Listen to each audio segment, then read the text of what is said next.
Good morning. Welcome to the Science of Mind class. I'm Dr. Petra, and I am delighted to be spending the morning with you as we move through our Science of Mind. And we're starting chapter 16 today. We've finished the chapters on physical perfection, and now we're moving on to talk about how do we use these principles for our life as a whole. This chapter is called The Principles of Successful Living.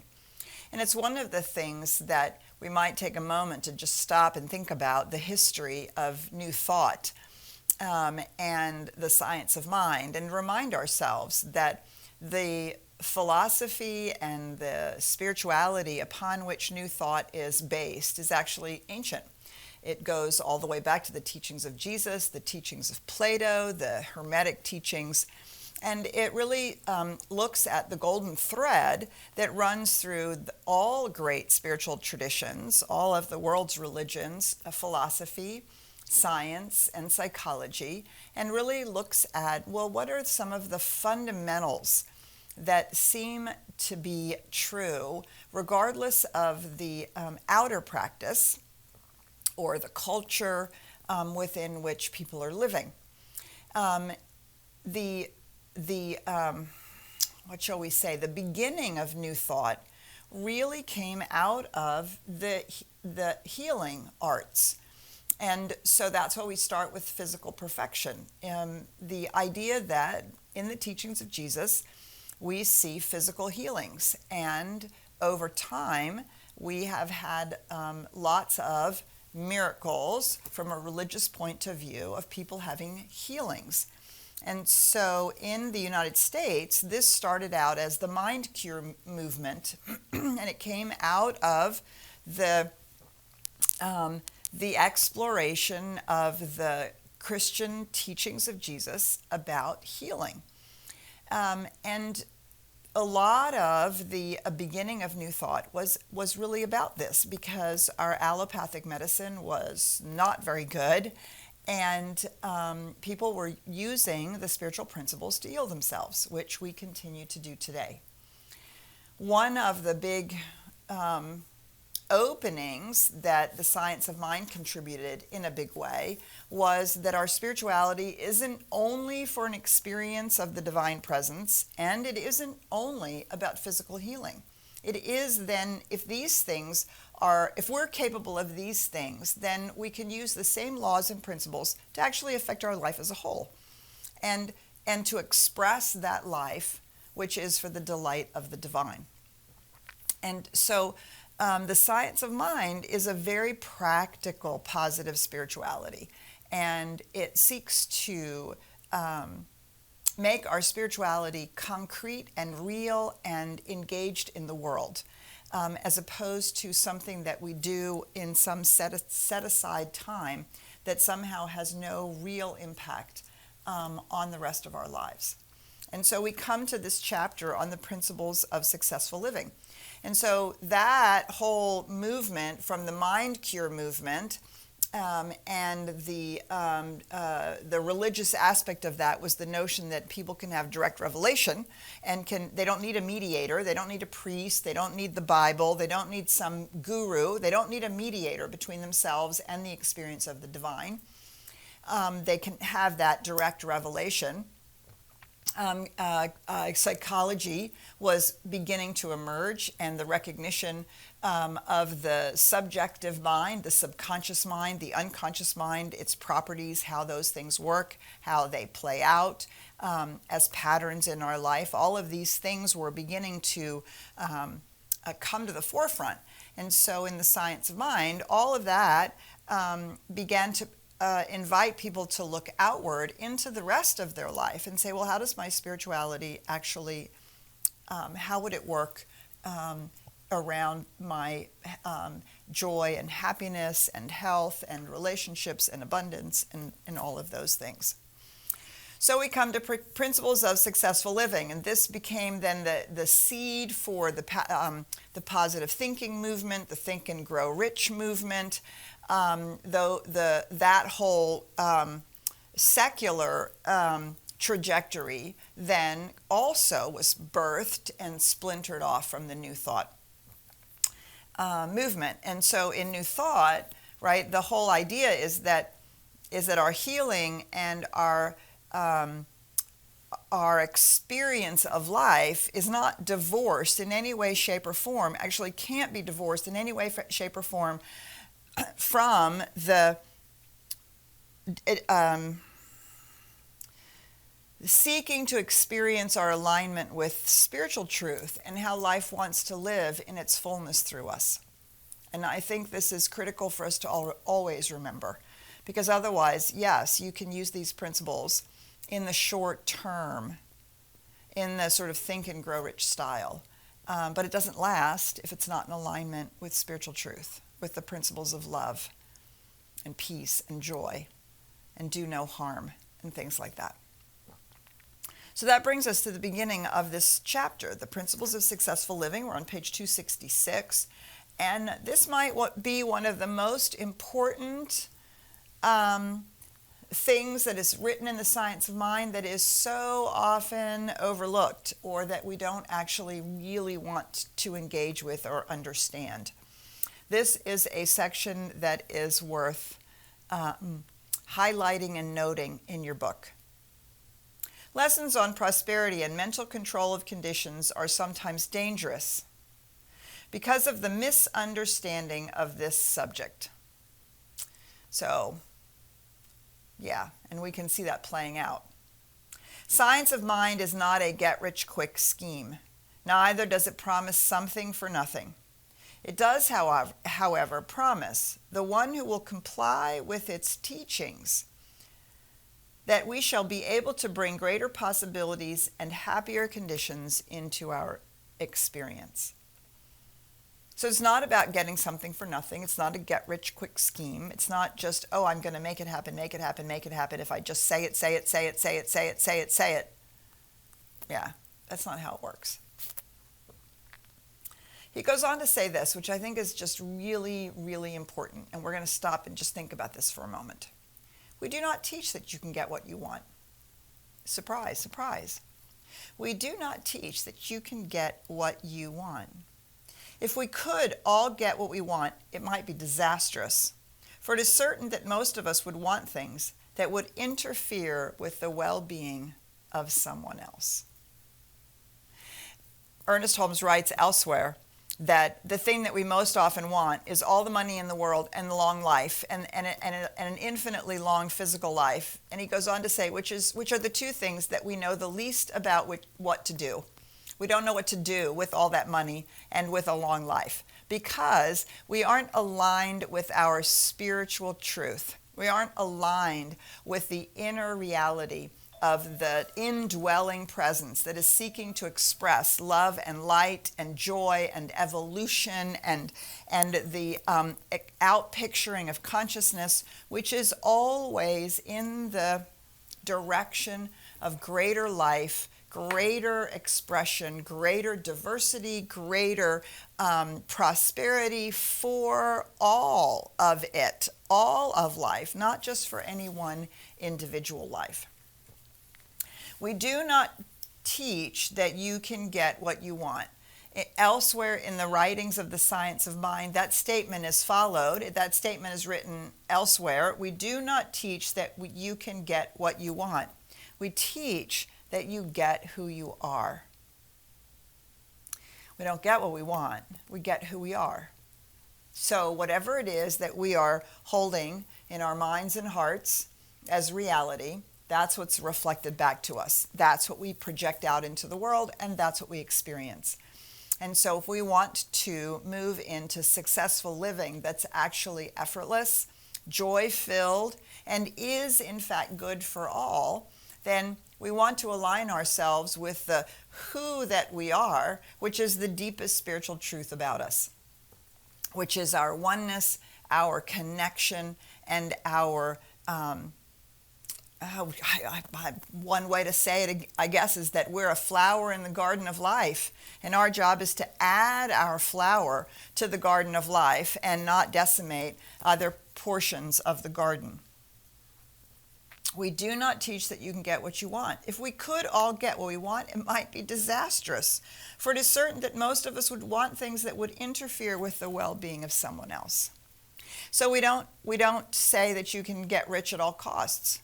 We don't say that you can have the promotion while you're running over somebody else. We don't say that you can actually take someone else's job or their home or their partner, because that's not in alignment with spiritual truth. And so we don't get what we want. We get a reflection of who we are. While we could not expect to demonstrate that which is contrary to the nature of our own existence, we not only believe, but we know that it is entirely possible through mental treatment, through right thought and belief, to greatly influence our environment, its reaction to us, the situations we meet, and the conditions we contact.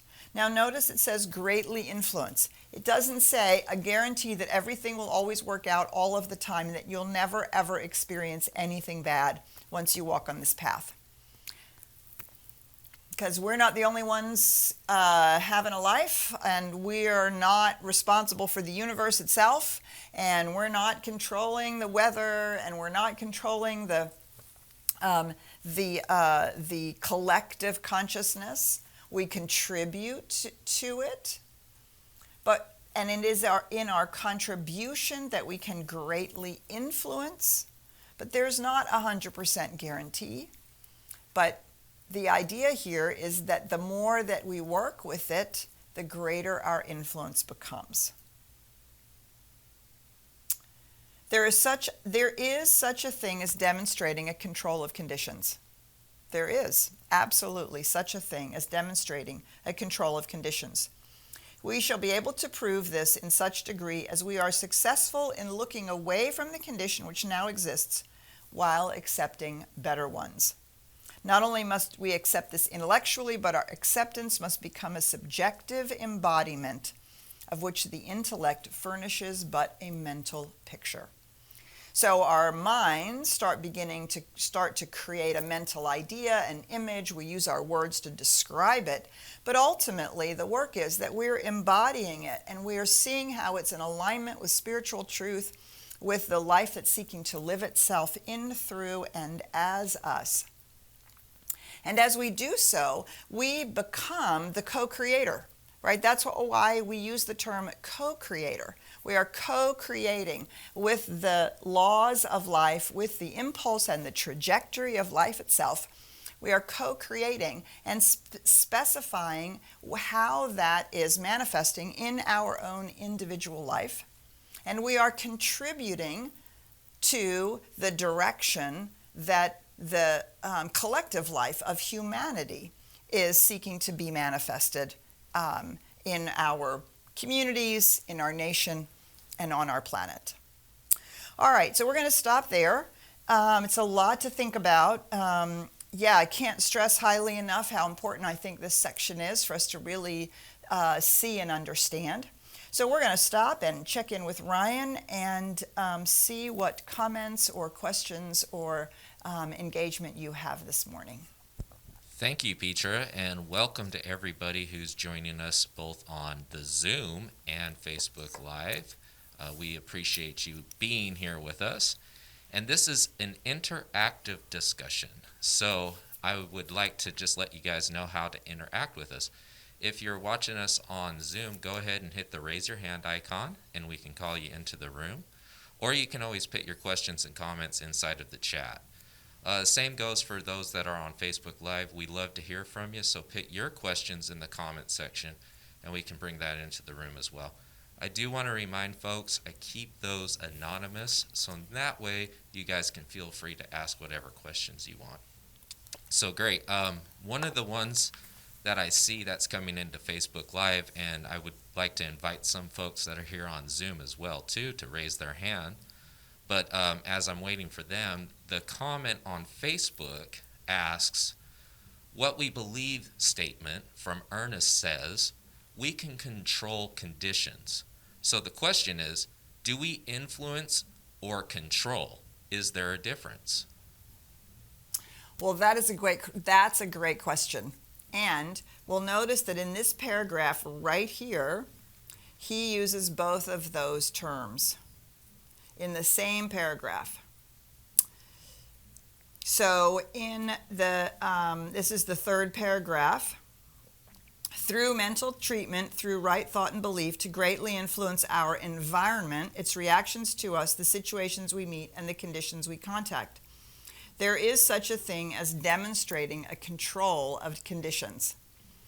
And I think I think it's a great question. And I think that this is where we begin to mature our spirituality.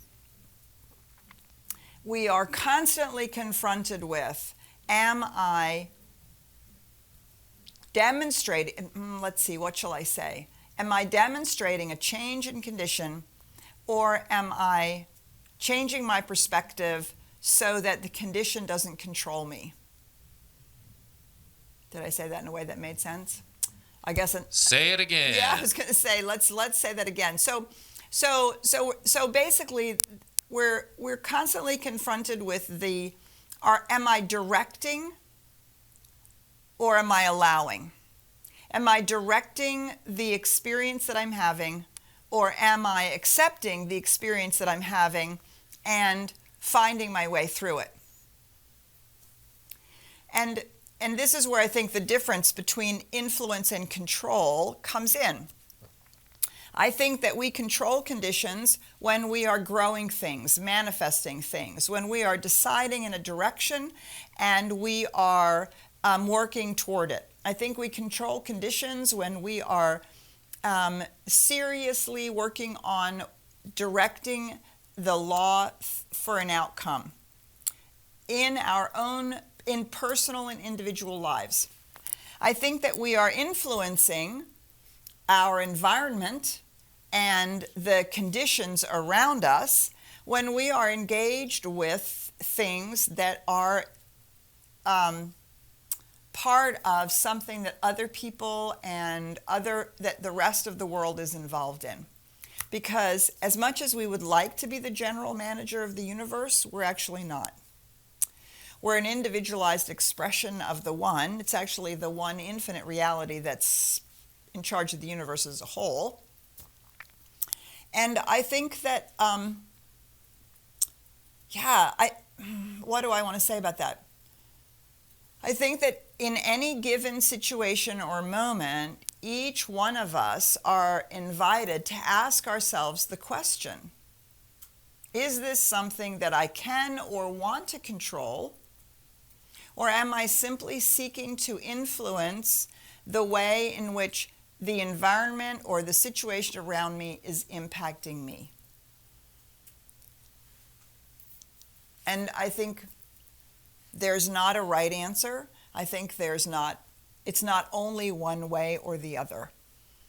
My experience is that this is where our grown-up spirituality comes in.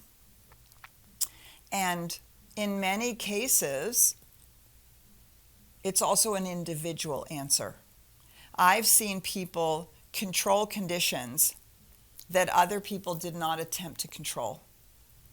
And I've seen people find great satisfaction and deep spiritual fulfillment in influencing the way in which they're engaging with life without trying to control a condition. And seriously, I want to say I don't think there's a right answer to that. And I think it's only our answer. And I think that one of the things that we do in metaphysics is that we try to be the consciousness police, and we try to tell other people whether they should be controlling a condition or whether they should simply be accepting it and being more in that influence portion. And I think that is very much up to our engagement with the experience that we're having. And I think that the last thing I want to say is that there's one thing that I have absolute control over. One thing and one thing only that I have absolute control over. And that's what's going on in my conscious mind. I have absolute control over that. And anybody who talks about and says, well, I can't stop thinking about that, we have given up our own personal power to control our consciousness. And this is why we meditate. This is why we do these spiritual practices, because we can learn this skill. It's no different than learning how to play the piano or become an archer or ride a horse. When we first start out, we think, oh, I can't do this. But we build a muscle and we learn how to do it, and we get better and better and better at it. And so it is in the control of our consciousness that we engage with the very things that the conditions we want to change, or the way in which we engage in our environment. So if I'm in control of my consciousness, then I can be in control of what rises up out of my subjective mind.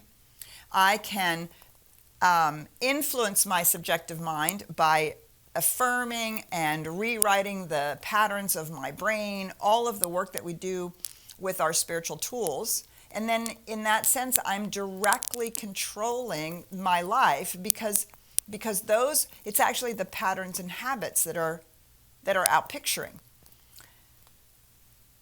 All of that is also participating in the collective consciousness. So the collective consciousness of humanity is the sum total of what every one of us has in our subconscious subjective mind. All of that mished together is the collective, what Jung called the collective unconscious. And so every time that I clear out a false idea, that I, that I heal an old pattern, that I overcome my sense of separation. Every time I do that in my own subjective mind, I am in fact rewriting, participating in shifting the collective consciousness. Now, am I necessarily rewriting it, the whole thing all at once, like that, like I might be able to do with my own? No, because there's lots of other people everybody else is contributing as well. But I am in fact contributing, which is why it becomes so important that I not only am doing this work for myself, but I am in fact doing this work for the whole. And in this way, I do in fact have direct influence over the environment that I live in, whether that's the physical environment, the economic environment, the social environment, the political environment. I am constantly, each one of us is constantly contributing to that.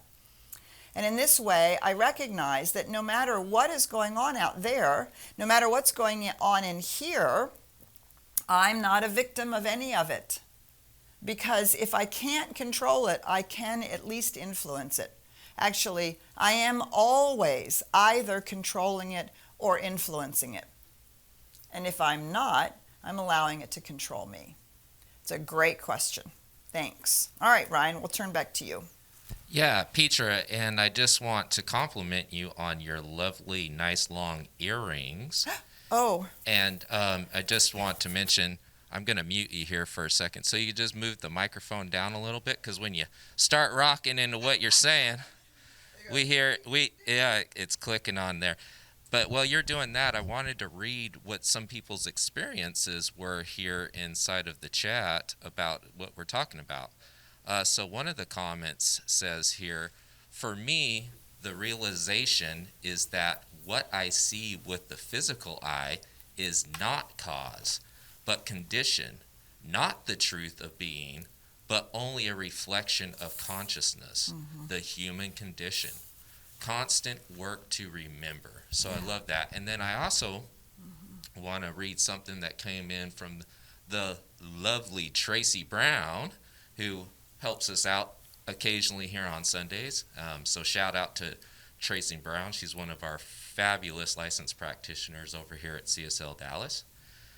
She was responding back to that original question.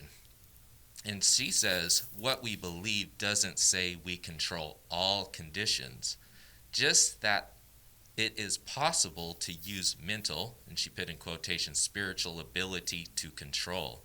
I can control the condition of my thinking and response to condition. So I really loved how she put that out there like that. Yes, absolutely. And Tracy, you say something really beautiful. I just also want to make sure that we don't stop short from in a purely psychological point of view that says all I have to do is change my perspective. Ultimately, the perspective we have to change is the perspective from I'm a human and I can't do anything about it to I'm a spiritual co-creator with life, and therefore I can actually create a life that works. And so it is in changing my perspective, changing my consciousness, changing my mind. That is, in fact, what I have to control. And in that sense, Tracy, you are absolutely right. Right, but that's not a purely psychological statement. And so I love that you put, what did she say? Spiritual abilities, spiritual, sorry, Ryan, I know now I'm making you go back into the chat.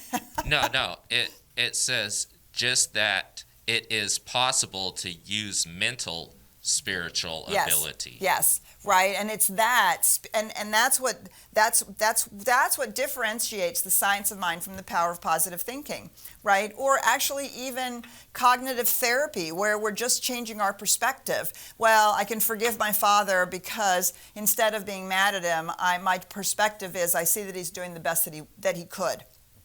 Right? That's super helpful, super necessary, super important, right? So we're not denigrating therapy in any way, shape, or form. I have done years and years and years of therapy, okay? But the control of conditions comes with the shift in consciousness, where I now say, I'm a spiritual being. I'm not a victim of the experience of my dad or whatever all of that was. I'm not a victim of that. And I consciously choose to create a life that is successful, that's not run by any pattern or habit that's been, and that's really a belief, any belief that's been laid down because of my experience with my father. Do you see? And in this sense, I am controlling conditions because I'm actually going to start creating something new. I'm going to create something new. And I think sometimes that's the other thing that is a little dicey about the term control of conditions. I don't think we control conditions at all. Let me just put it right out there. I don't think we control conditions at all. I think the universe is being created moment by moment. That's what quantum physics tells us. Quantum physics reminds us that there is a quantum field, and from that field, the universe is winking in and out of existence at the subatomic level in a way that we don't even begin to understand. And so, in some sense, the universe is constantly being recreated moment by moment by moment by moment. And there was an astrophysicist whose name at the moment I have forgotten, who said, we have to understand the entire universe is run by nothing but habits. It's a habit for the electron to return to the place where it used to be when it winked into existence the last time. Right? And however those habits get laid down universally, we certainly know how they get laid down in our own personal lives. And so the idea that we control conditions doesn't mean that I'm controlling it and making it into something else, right? What I'm doing is, in the next moment of creation, I'm actually creating a new condition. I'm bringing a new condition into being because I'm moving into a new place in consciousness. I'm setting a new causal idea in motion. Using the example I was just using, I set the cause in motion that says I'm a powerful woman who is successful and is having a successful life, as opposed to I'm unworthy because my father was a rageaholic, alcoholic, and made me feel terrible and awful as a child. So that's what I've been playing out until I control the condition of my life by saying, no, that's not the truth about me. This is the truth about me. And lo and behold, I start creating out of that, and new, different conditions start to appear. Do you see? And it looks like I've controlled the condition of failure to success, or fear to strength, to being willing to go anyway. From I can't think of another example right at this moment, but do you see, it's not so much that we control conditions. We don't make them into something different because we're hammering at them with our thoughts and our minds and our, and now all of a sudden, it's something, I don't want to make a mess, so I can't just, reshape that. That's not what we're doing at all. We're actually bringing forth something new. And when the new thought, which is why it's called new thought, when the new thought becomes habitual, I am a successful, powerful woman who is forever creating out of my joy and my gift, then when that becomes the habit that I'm thinking, well, then that's the conditions that are constantly being created. And when something that I'm working on doesn't work out, I don't immediately go back to, see, I'm not worthy. I just look at it and go, well, that was a good idea that didn't work out. What can I learn from it? How do I continue to engage in it from the place of, I'm a successful, powerful woman who is forever expressing my gift in the world? Do you see? So these are really great questions, really great comments, and we want to. That's why we talk about it, so we understand, what are we actually doing? What are we really trying to do? What we're constantly trying to do is to make sure that our consciousness is providing a causal push into our lives that is in alignment with what we choose, with what we want, but is also an expression of who we are. All right, so fabulous. Ryan, I'm going to check back in with you. Yes, and I am one with Thai food, and so I am going to manifest myself some Thai food later on, because that's the condition that I want to create. There you go. All right, so I want to ask Dennis, do you want to go ahead and unmute yourself? Oh, good morning. Good morning. Okay, well, yeah, thank you for all this beautiful explanation, because there's a lot I don't need to put in now as far as my comment, but what is left to say is, okay, right, I firmly believe that I don't control the condition. Okay, so I mean control. Depends on what your definition of control is. Right. And where you're looking. I can control nothing outside of myself, period. Mm-hmm. Okay, therefore, now this takes me back to a conversation we had in class several weeks ago about how I have learned, on a good day, it's getting better to where it's every day, but no. Making decisions that are in alignment with my spiritual being often is totally upside down of what the secular world would do. Yes. But when doing so, things unfold beautifully. Just stick with it and things, okay? See, this is how I control, quote unquote, control a condition. Brilliant. And after you practice that enough, you just learn to trust. No, it's going to be, and it's fun because you go, wow, no. I know that's what everybody thinks, but no, I know that's not what's going to happen. Yes. And go within and make those decisions from that point. Beautiful. And the only thing, and Ernest Holmes, another thing, that book, Thing Called You, which I have affectionately renamed The Thing Called Me. Reading it in the first person is awesome. But there's this part, my favorite line of the book is where he says, because I meditated on it for weeks, if not months. What does he mean? Where he said, there's a place inside of me that is unmovable. And so I got to thinking, well, where does it live? Where is it? I mean, this was just driving me batty. And then all of a sudden I realized, it has nothing to do with the physical. This place lives in the spiritual. It lives between stimulus and my response. Between stimulus and my response, there's a place that is unmovable. So if I go with it, just take a breath. Okay, how do I want to show up? And when everybody tells me you're nuts for making that decision, just stick with it, because it is the right, and it will work out. Yes. And so that's how I control a condition. Beautiful. Yeah. So like you said, I'm really not controlling the condition at all. Right. Good. Thank you, Dennis. Beautifully stated. Restatement exactly of what Tracy said, right? The only thing we actually control in the truest sense of the word control is what's going on in our own minds. And we use our spiritual consciousness and our mental discipline And in that moment, to focus on what we choose, which is in alignment with that spiritual reality, and that in effect then controls the condition. Actually, what happens is, in effect, new conditions are created. And I loved what you said, Dennis, in that it often looks counterintuitive to worldly wisdom, to what the secular world thinks we should do. We have to figure it out. We got to write the list. We got to make the thing. We got to do the thing. We got to do oh my God, and the air's on fire, right? But our spiritual truth, our internal stance is, no, I do my mental and spiritual work. I expect it to work out. I expect it to work out for good for everybody. Here's the end result I'm working toward. And standing in that deep place of trust is what controls the condition. And so in many cases, I think when we talk about these things, we're basically using spiritual shorthand.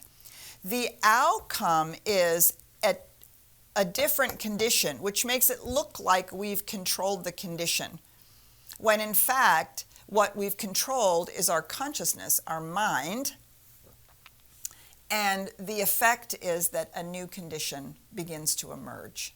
Right? And we call that the control of conditions.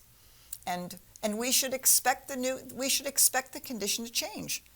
Or we should say that differently. We should expect the new condition to begin to arise, which is actually different than the condition that we had before. And so we call that a changed condition. And the problem with all the words, change, control, even influence, is that they are all words that operate in the space-time continuum. When the work that we're doing is mental, it's mental and spiritual. It's the mental and spiritual work that we're doing, as Tracy so beautifully pointed out, right? It's the mental and spiritual work that we're doing. And then the conditions, quite frankly, they take care of themselves. Do you see? Now, this does not mean that we pretend they don't exist. This doesn't mean we ignore them. This doesn't mean we don't engage. But we're constantly engaging from a causal reality, which is that we're paying attention to the thing that we can control, which is our consciousness around it. And so we have to control our mental, well, it's just never going to change. Well, it's just always going to be like that. See, look, there it is again. It's never going to change. It's always going to be like that, right? That's a mental state which actually doesn't change the condition, which simply agrees that the condition we're looking at is, in fact, always going to be this way. But we can look at that condition and say, no, there's no spiritual truth to that condition. There's nothing in the heart and mind of the infinite reality that would actually hold that condition in place. So that condition is clearly an outpicturing of human consciousness.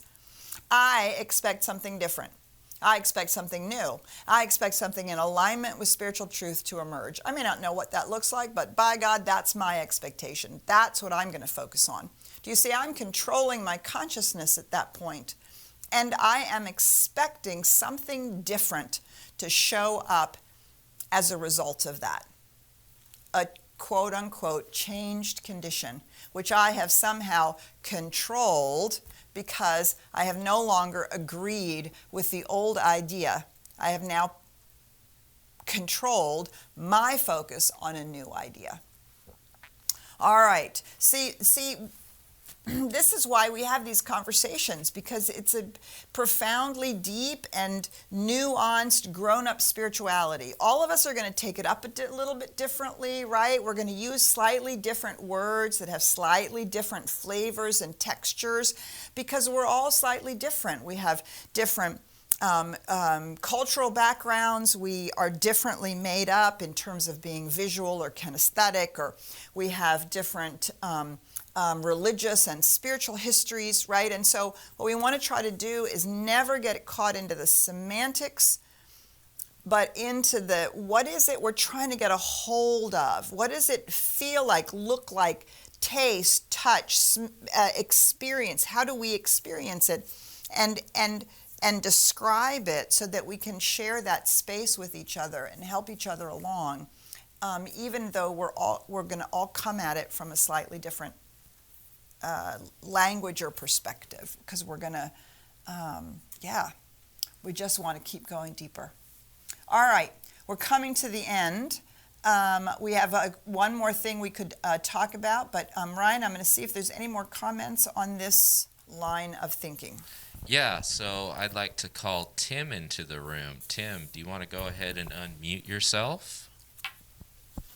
Hi, Tim. All right. Good morning, Ryan. Good morning, Petra. Good morning. First of all, gratitude. I've been listening for about a month, kind of new to science of mind in general. So thank you for this, and everything you say has been helpful to me in the last couple of months. And I'm a frontline healthcare worker, I mentioned a couple of weeks ago. And so this and going through this at the time is really empowering to help.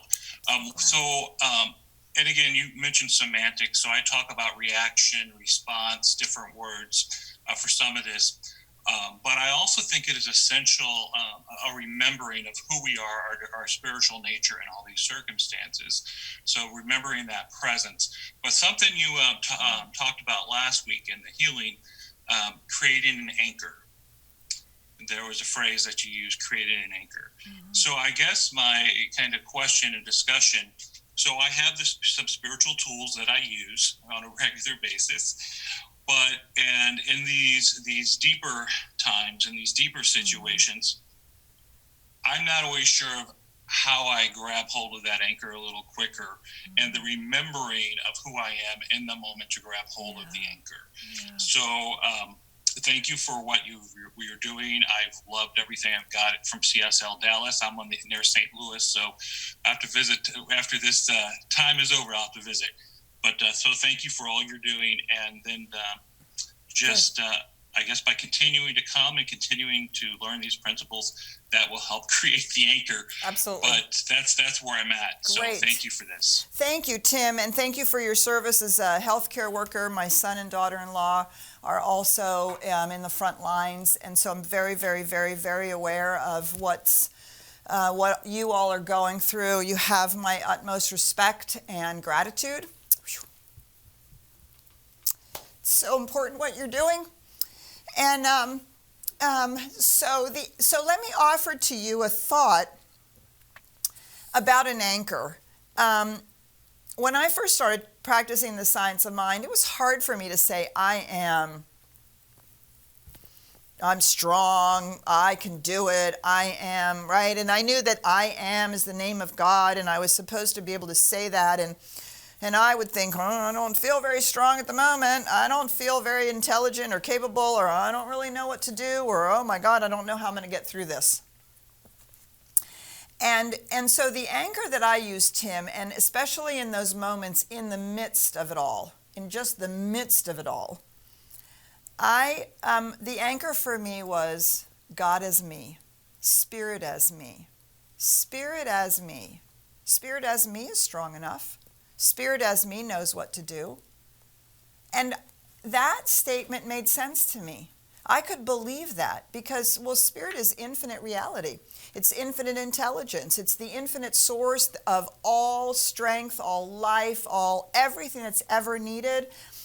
And so when I said Spirit as me knows what to do, how to do it, how to be. Spirit as me is strong enough, capable enough, intelligent enough. Spirit as me has the inexhaustible strength or the inexhaustible life that I can plug into to keep going through all of this. That was such a significant anchor for me, and began to really, that was the thing that I reached for in the midst of overwhelm or chaos or feeling like I just couldn't go on. Spirit as me. So I offer that to you. Perhaps that will be an anchor that you can reach for. And yes, it is this is why we're in spiritual community together, right? So we can talk about these things, share these things, go to classes, be in engagement, be in groups together. We can get you into a prayer sangha. Anybody who's new, We have study groups, home study groups, sanghas. They're online, right? They're all over the country, all over the world, so that we can continually stay engaged in the conversation, learn what other people's spiritual anchors are. What do you do in the midst of all of the overwhelm and craziness? What do you reach for? For me, the other thing is the breath. If I can just remember to stop and take a breath, I'm instantly in the beginning of my meditation practice. And so the more that I do my meditation practice, the more that breath becomes an anchor for me in the middle of chaos and uncertainty, right? And so this is why we're in spiritual community together and why we do this together, because we can really support each other as we move through the difficult challenges of life. So Tim, thank you for joining us. Thank you for sharing. I'm so happy to have you be with us, and everybody. We love this time together. It's really fabulous and awesome. So I'm glad you found your way here with our new Zoom links. I do want to remind you that we have new Zoom links for everything. Ryan's going to talk about that in a moment. And I also want to remind you that on Wednesday nights, we're now opening our Wednesday nights to 10 people in the room and everybody else in a meeting, so we can see each other. We will not be putting it on Facebook Live. So that we can go a little deeper in our meditations, in the group meditation experience. So Ryan, is there anything about all of this that you want to tell folks? Oh, I always have lots of things to tell folks. But I think the most important one is that join us for the Sunday celebration. It's going to be live on both Facebook and on YouTube, and it's going to be starting here at 10:30 Central Standard Time. And yes, you're absolutely right. There are a ton of new links. And if you're already a member here at CSL Dallas, we send out a couple emails every week using MailChimp. So come and be a part of it. If you're new to us, you can always go to CSLDallas.org. And usually you can find the events and you can find things that way. Or I would suggest go down to the very bottom of our homepage and fill in your information and subscribe to our newsletter. We send it out, like I said, a couple emails every week, and that will keep you up to date on all the cool classes that we have, all the fun events that we've got going on, and all the crazy live streams me and Richard helped to put on. Right? That's right. That's right. Keep pace, because this is a fast and ever-growing community, and we really want to encourage you guys to continue to keep joining us, because we are moving into a new normal. Yeah. This is creating a new life. Look how many people we're touching, right? And we want to help to touch more. So I do want to remind you guys too, sharing is caring. So please start watch parties, share onto your homepage.